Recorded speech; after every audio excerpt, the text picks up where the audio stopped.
Indian ఈరోజు నేను మాట్లాడబోయే విషయము కడప గురించి, నా కడప గురించి. ఎప్పుడు ప్రేమతో పరస్పర గౌరవంతో జీవించిన ప్రజల కడప గురించి. కొన్ని రోజుల క్రితం అక్కడ జరిగిన సంఘటనను చూసిన తర్వాత వెంటనే మాట్లాడాలి అని అయితే నాకు అనిపించలేదు. ఎందుకంటే సోషల్ మీడియాలో చూసిన వెంటనే కోపంతో మాట్లాడటం చాలా ఈజీ, కానీ నిజం అర్థం చేసుకొని మాట్లాడటం చాలా ముఖ్యం. కాబట్టి కొన్ని రోజులైతే గమనించాను, ప్రజల మాటలు విన్నాను, వీడియోలు చూశాను, ఏం జరిగిందో అర్థం చేసుకోవటానికైతే ప్రయత్నం చేశాను.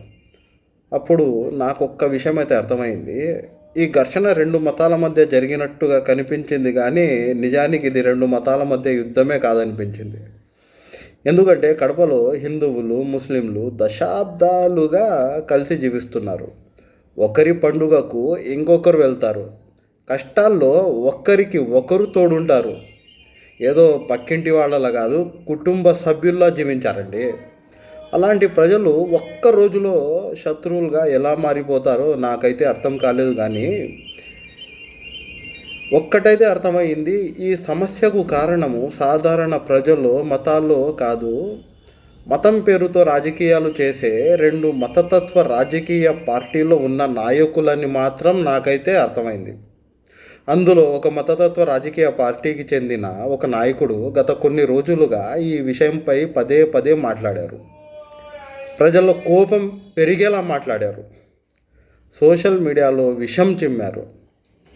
ఎంతో శాంతిగా పరిష్కరించుకోవాల్సిన విషయాన్ని తన రాజకీయ ప్రయోజనాల కోసము అమాయకమైన ప్రజలను రెచ్చగొట్టారు.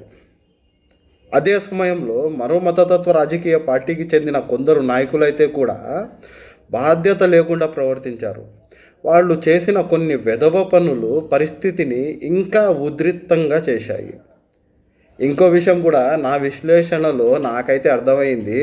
ఈ రెండు మతోన్మాద రాజకీయ పార్టీల మధ్య జరుగుతున్న రాజకీయ ప్రేమాయణము, పరస్పర ఆరోపణలు, రాజకీయ లెక్కలు బయటికి వచ్చిన తర్వాత ఇప్పుడు ఈ మొత్తం ఘర్షణను, ఈ మత ఘర్షణను గతంలో అధికారంలో ఉన్న ఇంకో రాజకీయ పార్టీ పైకి నెట్టడానికి కూడా గట్టిగానే ప్రయత్నం జరుగుతున్నట్టు నాకైతే అనిపించింది. అంటే అసలు సమస్యను పరిష్కరించడం కంటే ఎవరి మీద నెట్టాలి, ఎవరిని రాజకీయంగా దెబ్బతీయాలి, ఎవరికి లాభం అనే రాజకీయ ఆట ఎక్కువగా కనిపించింది.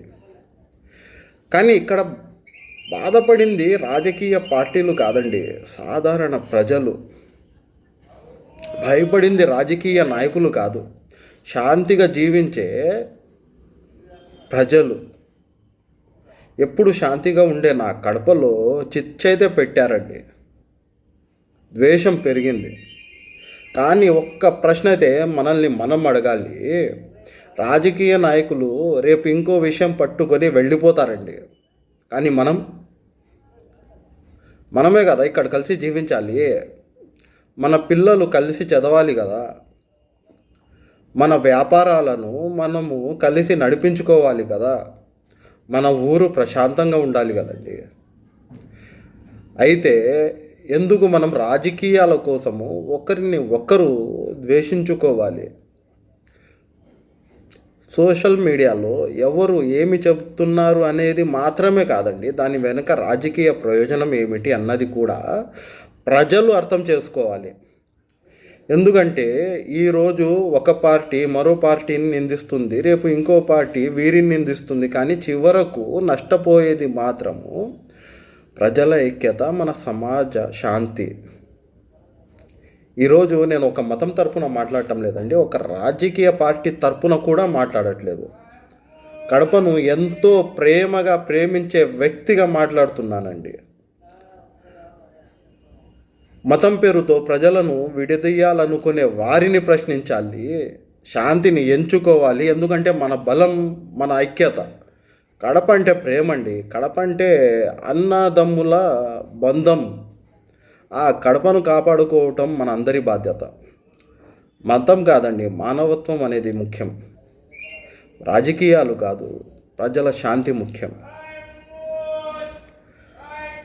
This is light of truth India. ఇది నిజం భయపడకుండా చెప్పే వేదిక. Thank you very much. Meet you in my next video. జై హింద్.